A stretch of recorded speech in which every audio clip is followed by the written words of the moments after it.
very much for having me here today. I'm very excited about this talk. So I'm not that skilled with PowerPoint, so there are not that many, but I'm just warning you up front. So this June, I waited for an hour to go inside the Domino Sugar warehouse and see Kara Walker's installation, A Subtlety or the Marvelous Sugar Baby. The line stretched several blocks to see a sculpture of a sphinx with a headscarf, rendered in white sugar, grainy to the touch. She looks regal and impassive, staring past her minions, small brown candy boys carrying baskets, fruit or other objects, who melt slowly into the ground around them. Walker's piece was lauded by critics, who praised it for bringing attention to sugar's complex racial history, harvested in the Caribbean, and refined, in this case, in Brooklyn. The Sphinx herself became a focal point for much of the commentary, not so much for the headscarf's nod to the mammy, but for Walker's decision to highlight her buttocks and vulva. In a public conversation last May at the New York Public Library, Walker intimated that her decision had to do with the paucity of representations of vulvas in art. As it turned out, this was a controversial decision. Some people found the vulva funny. Many people took selfies, this is one of those, posing themselves so that they appeared to be engaged in sexual acts with the Sphinx. Others criticized this flippant treatment of the Sphinx, arguing that these poses reinscribed legacies of pain and re-victimized Black women. The Sphinx, they argued, was a monument to the rape of countless Black women, of Mother Nature, to slavery. They were blog posts and protests, notably a day organized by Black artists to flood the institution with people of color, under the banner, "We Are Here," to transform the site from one of laughter to one of respect and mourning. And finally, in November, here in LA, it was revealed that Walker had taped people in front of her installation. And this news was greeted by a sense that she had somehow exacted revenge by publicly shaming those who dared to selfie in front of the vulva in question. So, weird keeping that up, so I'll just... So today I want us to think about the controversy around Kara Walker's Sugar Sphinx in 3 different ways. First, I'm going to use empathetic reading, the methodology that I describe in my book, to analyze what is at stake in theorizing Black female sexuality. Second, I will discuss the implications of that theorization for Black female sexual agency. And finally, I'm going to end with some discussion of the politics of the spectacular vulva. So before I get to empathetic reading, I want to take a moment to situate this talk within my larger body of work. The central question that my book, Sensational Flesh, Race, Power, and Masochism asks is, what does it feel like to be embedded in power? In this case, the question is not just what are the discourses that make Black female sexuality visible, but how can we understand the sensations that those discourses bring into being? My book uses masochism to unpack the relationship between sensation and power. Originating in Austrian psychiatric literature as a pathology to describe those who desired submission, masochism has come to describe a sexual practice, psychological frame of mind, and a theoretical mode. As a term, masochism describes hierarchies of power, gendered and race relationships, and concepts of rational and irrational subjectivity. Because masochism is such a ubiquitous and flexible term, its meanings are made clear by looking at its theorists and their context. As such, masochism presents us with multiple ways to theorize embodiment, sensation, and power.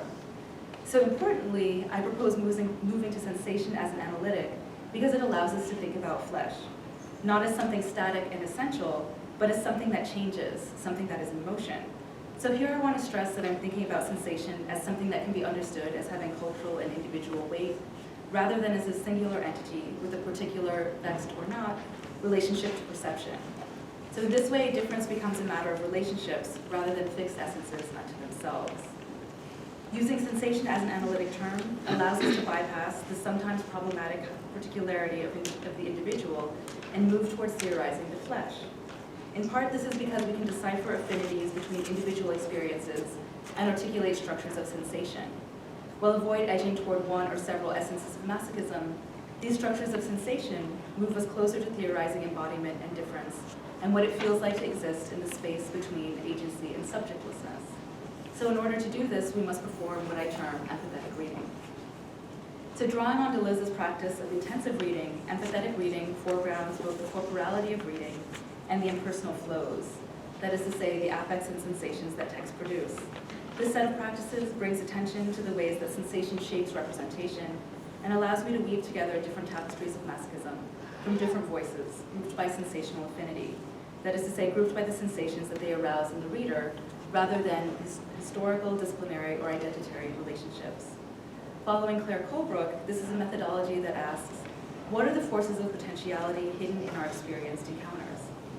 I turn to empathetic reading to show how masochism can help illuminate the specificity of flesh, meaning, knowledge, and experience without reifying identity. So at this point, you're probably asking, what exactly does this mean? So one of the things that empathetic reading seeks to highlight is the corporality behind thinking. I want to be insistent about the facts that thinking comes from bodies, and that bodily knowledge becomes encoded that in the work that we as academics seek to decipher. In addition to adding flesh to interlocutors who frequently lack it, empathetic reading seeks to unlock the sensations that these formations of knowledge produce. So in order to do this, I do not provoke, this is not sort of a somato-Freudian excavation of our theorists or thinkers, but I ask that readers place their own bodies in the picture.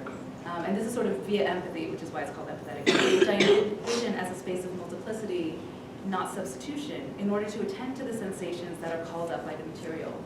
I agree that these sensations allow us to understand in an embodied way how people experience various structures. So empathetic reading allows us to move between the scale of the personal and the structural.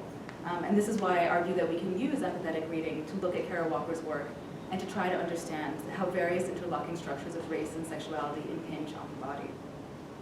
So in the book itself, I draw on a rich and varied source base: 19th century sexology, psychoanalysis, critical theory, literary texts, performance art, and autobiographies, to analyze the gender and racial hierarchies at work in masochism's multiplicities, so as to understand the sensations and affects that mark submission. For this talk, I will discuss the structures of sensation at work in Walker's Sugar Sphinx and some of her other work. So when we shift through the discussions on the subtlety, one of the things that comes to the fore is the way that the Sphinx, though three-dimensional, is actually very reminiscent of Walker's other, older, sort of two-dimensional figures. Here you can sort of see them side by side. So Walker envisions the Sphinx as a space of projection with shifting meaning. In an interview with Cara Rooney for the Brooklyn Rail, Walker says, "I think the scale of the piece will probably embrace and eclipse almost anything that you bring to it." Walker's words have proved to be prescient. The Sugar Sphinx has proven to be an apt foil for any number of projections, all the more appropriate owing to her coloration and blank stare. Unlike the silhouettes, however, these three-dimensional forms, and here I'm talking about the boys and the Sphinx itself, do not depict scenes of violent interraciality. Here, this is sort of in contrast to, this is the end of, I always forget the name of the painting, but it's the end of Uncle Tom and the, yes, you know, but you can sort of see how the figures are interacting with each other. So instead of interacting, so these are portraits that hew towards stereotypical representations of black bodies, but instead of interacting with each other, the burden of interaction falls on the viewer. So that it is not just that the Sphinx allows for projection, but that the entire project requires that viewers' bodies are inserted into the space to give it meaning. The white bodies, which are present in so much of Walker's work, are here supplied by members of the audience. In her earlier work, Walker makes us see the ways in which the silhouette works as a device that flattens depth into two-dimensional shape. Complexly racialized bodies are morphed into black shapes, which we might think of as skins. Popular throughout the 17th, 18th, and 19th centuries for capturing likeness, silhouettes solicit imagination and attention through their flatness. By allowing viewers to latch onto stereotypes as part of their practice of reading the image, the silhouettes invite viewers to construct the narrative according to their own relationship to history, identity, and race. This process of projection and the dynamic meaning of the tableau highlights the constructedness of identity in general and the fantasies that surround our relationship to the past. Walker's use of the silhouette, a play of surfaces, produces a space for various interiorities, the viewer, history, and fantasy to mingle. And the same, I argue, is true of the Sphinx. Its distance from our eye level opens it up to a different type of examination and projection. The Sphinx's riddle remains, but various identities can be projected onto her. In this way, both pieces are opaque or flat, and they call up the relationship between flatness and black women. When we notice the black figures and their flatness, however, I read this, using empathetic reading, as a mark of the reduction of the black female body into a homogeneous signifier for the flesh. This fleshiness is marked by a particular conglomeration of sexuality, violence, and objectification. This is flesh that has been caught in the perpetual wound of slavery. so that agency cannot even be illusory, it has already been foreclosed. So through this emphasis on objectification, we begin to see the particular processes of flattening at work. In addition to reading the flattening of flesh as a mode of inhabiting historicity, the politics of slavery enable us to read this flattening as part of a circuit that uses Black women's bodies and absents their sexuality.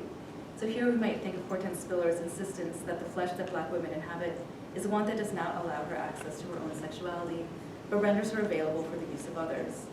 The Black woman functions, Spillers argues, not only as a marker of difference, but as a route for others to experience that difference. And in Interstices, she writes, the Black woman became instead the principal point of passage between the human and the non-human world. Her issue became the focus of a cunning difference, visually, psychologically, ontologically, as the route by which the dominant male decided the distinction between humanity and other.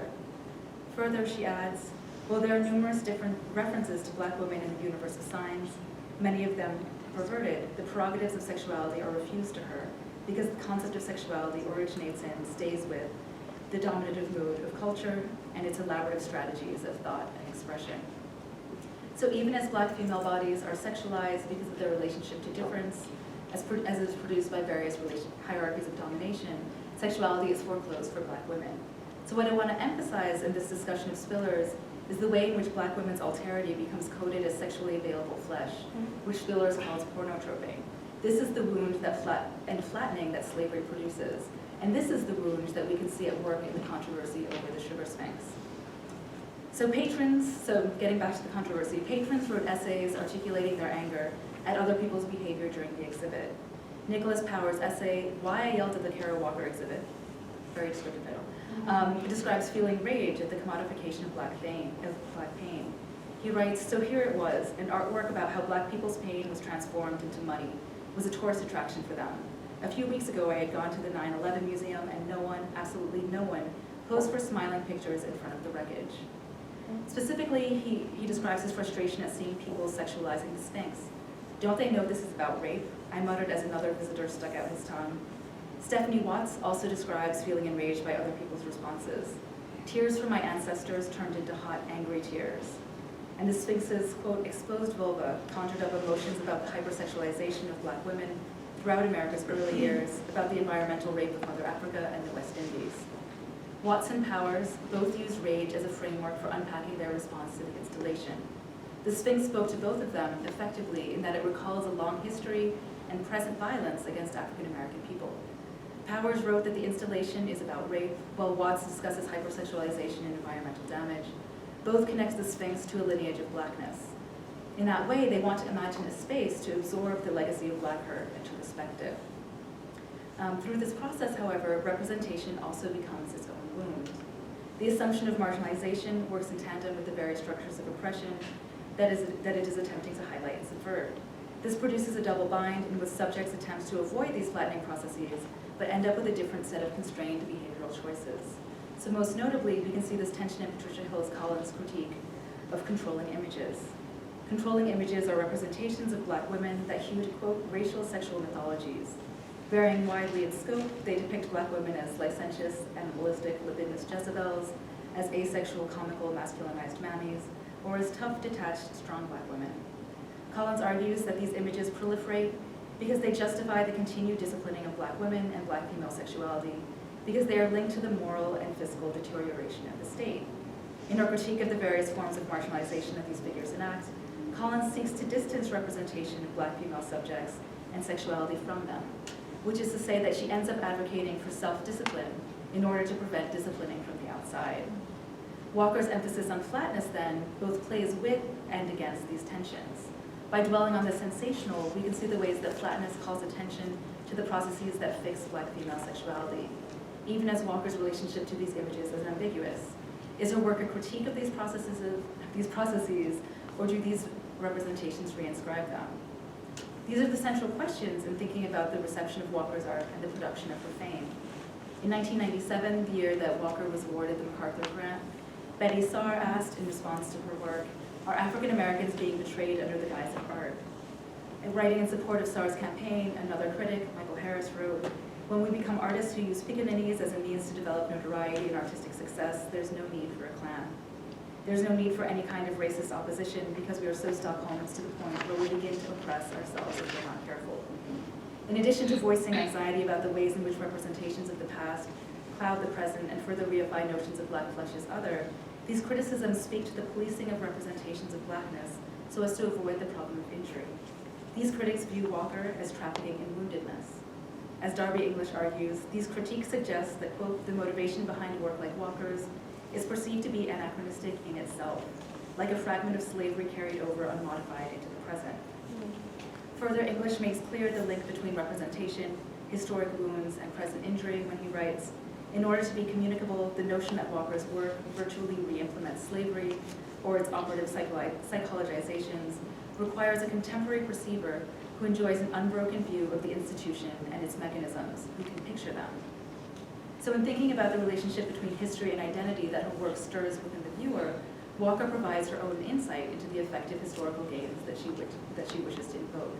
In an interview with Jerry Saltz, Walker says, Afro-Am or African-American artists are always espousing the horrors of slavery and Gen Afro-apartheid, but the horrors are always tolerable to the repressed individuals to whom they occur.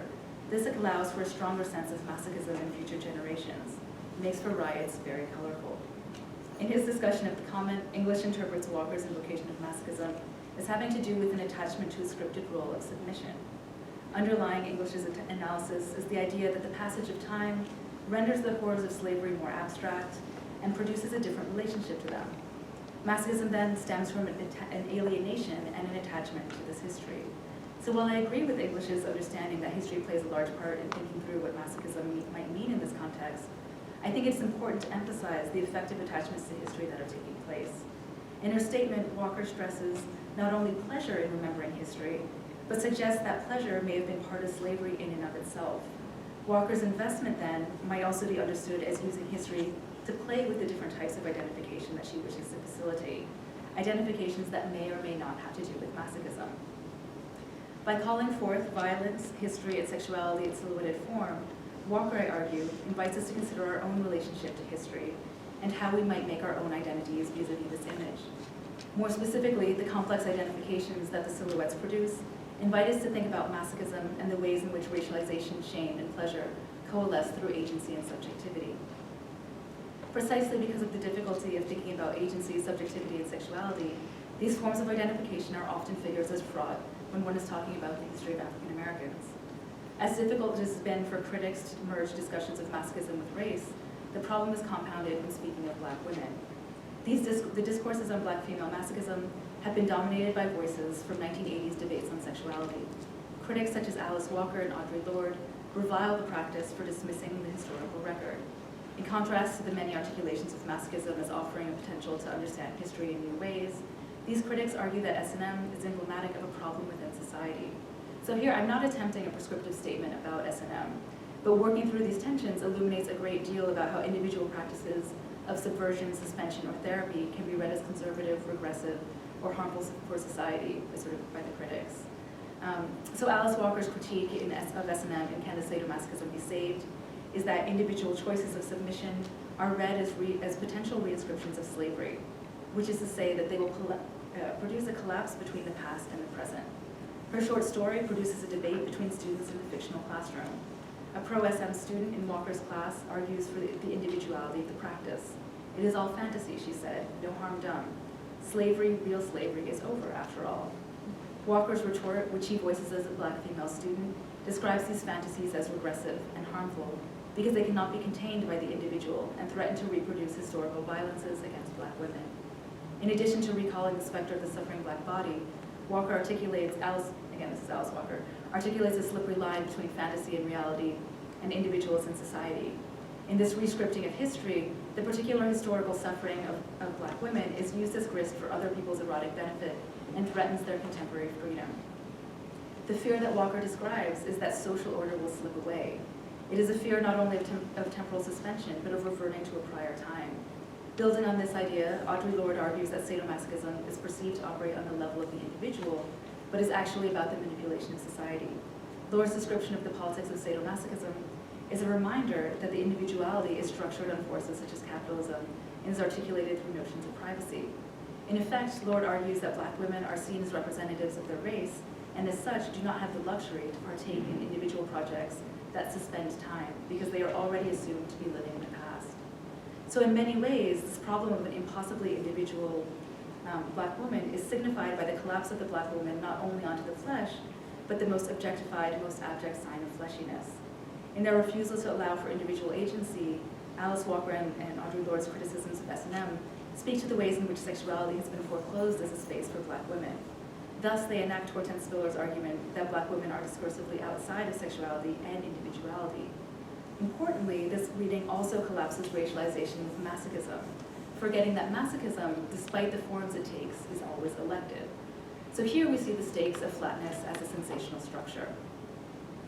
By thinking through black female masochism, I turn briefly towards Melina, an African-American BDSM practitioner and educator who has emerged as a spokesperson of sorts for S&M.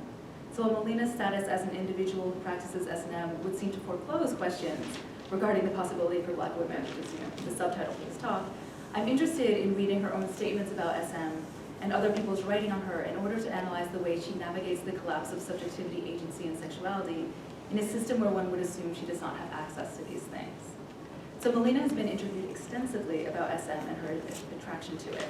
This, in large part, is because she favors SM play that revolves around historically racialized charged situations. Race play. She defines race play, quote, as any type of play that openly embraces and explores the either real or assumed racial identity of the players within the context of the BDSM scene. The prime motive in a race play scene is to underscore and investigate the challenges of racial or cultural differences.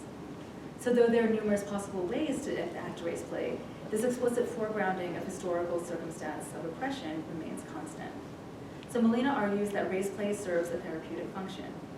In this way, we can sort of read it as another version of Freud's repetition compulsion, in which people are compelled to repeat the trauma of the past in order to come to terms with it. Melina also emphasizes the importance of trust in race play.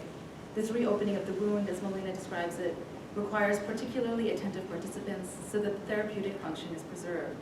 Race play, according to Melina, demands commitment and consent because it is emotional and physical labor. She says, doing race play is hard, and finding people I trust enough to do it with is almost impossible because it's hard and they are at risk. The only thing that separates BDSM from abuse is consent. So here we see an analysis of masochism as a form of reparative historiography can be mobilized. This reading of Melina's work foregrounds the pleasure that she gains by experiencing a different affective connection to the past and can be read alongside sort of a recuperative analysis of Kara Walker's work. But for Melina, race play is not only about blackness, but about power. She wants to retain her individual desire to submit and play. The scripts of her racial and gender identity, however, are things that she cannot avoid. And so Melina says, I do race play whether I want to or not. So race play here mobilizes the visibility of Melina's body and channels it into a particular type of public performance. Perhaps this is Walker's message to the public as well, to all of us, right? You are engaged in race play whether you want to or not. Melina embraces this powerlessness, but it is a precarious embrace. The stigma surrounding race play is such that although she feels she is producing an act of radical resignification, she is read as adhering to particular essential categories.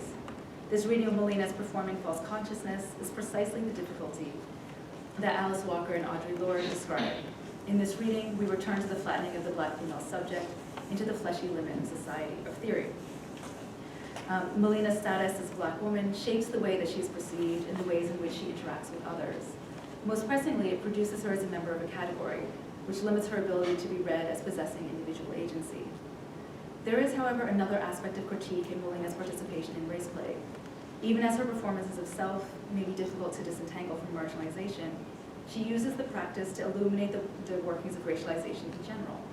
So Margot Weiss describes Melina's commitment to SM as a form of political play in which she aims to make visible the ways in which simulations of domination are connected to larger histories that people are attached to by virtue of the myriad ways in which that they are interpolated. In this narrative, masochism, both in its SM incarnation and its more loose sense of the word, functions as a way to draw attention to the framing of race more broadly. It attempts to show the ways in which everyone, not just black women, is embedded in the historical narrative put forth by slavery. So here we see that Melina's intervention into history, pleasure, and violence is akin to, but different from Kara Walker's. While Walker troubles identification with slavery and our reading of the past, Molina wants to make visible the ways in which race and racial histories structure domination and submission, and the pleasures that they might provide. Race play allows Molina to enact a certain freedom vis-a-vis race, a freedom that we might describe as the ability to imagine transformative politics and counterpublics. So while this reading of Masochism is politically salient, it arguably produces an erasure of Black female subjectivity and agency. Weiss goes so far as to remove Molina's performance of SM from the realm of, quote, sex desire as a personal, private, affective relation. We might ask then, how we might begin to shift the frames of knowledge so that it is possible to think about Black female masochism and produce an agential Black female sexuality. Sometimes, though, in some ways I wonder, however, if asking that question might further tether us to a biopolitical logic. We might still be stuck in a world where some are marked by surface and flatness. So the alternative, I want to suggest, is that we might ask how else to think about sexuality, thereby truly engaging in a project to find resistance in bodies and pleasures. So in order to sort of think through this, I end this talk by turning towards the past and another installation that focuses on spectacular vulvas, Judy Chicago's Dinner Party. And this is sort of an image from there. So currently just on display in the Brooklyn Museum, Chicago's installation imagines a dinner party between important women in history. Each woman has an embroidered runner, gold chalice and utensil, and china-painted porcelain plates. Chicago's display, while not as critically lauded as Walker's Sphinx, has earned a prominent place within feminist circles. As a feminist piece of art, it is noteworthy because it is the product of several different intensely collaborative practices. Women and men who worked on the installation, conducted research, crafted the materials, and importantly, worked to get the piece in various venues after museums refused to display it. One of its central feminist mythologies, however, has to do with their plates and their relationship to the vulva. I realize that this picture is sort of grainy, but I'm sure you can sort of make out the vulva imagery. So on her website, Chicago writes, and this is a long quote, but I'm only going to read a little bit. Those plates that do not include, the plates that do include vaginal references were created with the goal of establishing a visual iconography of female agency, something that is sorely lacking in art history prior to the dinner party. Although phallic images abound in art and architecture, think the Washington Monument, comparable female images are scarce. The critical outrage that surrounded the dinner party's worldwide exhibition tour 1979 to 1996 can be best understood as emanating from this aesthetic lack, which renders female forms unfamiliar and therefore shocking. So underlying these differences between the reception of the vulvas, whether Chicago's plates actually depict vulvas or not is kind of a different question, are different regimes of racialized sexuality, genealogies of feminism, diasporic identities, and locations within the art world. These distinctions help to illuminate how the contours of race, femininity, and labor function in these racialized sites. Ultimately, I want to ask what it might mean to read these vulvas as different, and what it says about our current understandings of how we see pleasure and danger. And this is very much a brief gesturing, but I can talk about this more if you want. I think what I'm asking is what it would mean to read Walker's embrace of the vulva as political and feminist. Given that Walker described one of the impetuses behind the Sphinx as to increase the number of visible vulvas in art, especially Black vulvas, and I think here it's noteworthy that in Chicago's dinner party, the only Black woman is Sojourner Truth, and her plate does not have vulva imagery. Right, this speaks, and that's sort of omission of Truth's vulva, I think speaks exactly to the flattening of Black female sexuality that I've been describing. But if we take Walker and Chicago into a lineage of feminist art, the Sphinx, after all, is an intensely collaborative project. Feminism begins to incorporate race in a new way. Celebrations of the vulva must include acknowledgement of racialized histories of sexuality, and the pleasure and the possibility of sexual agency might be extended to Black women. And in this way, I sort of want to suggest that we might begin to see the curves of the Sphinx rather than her flatness.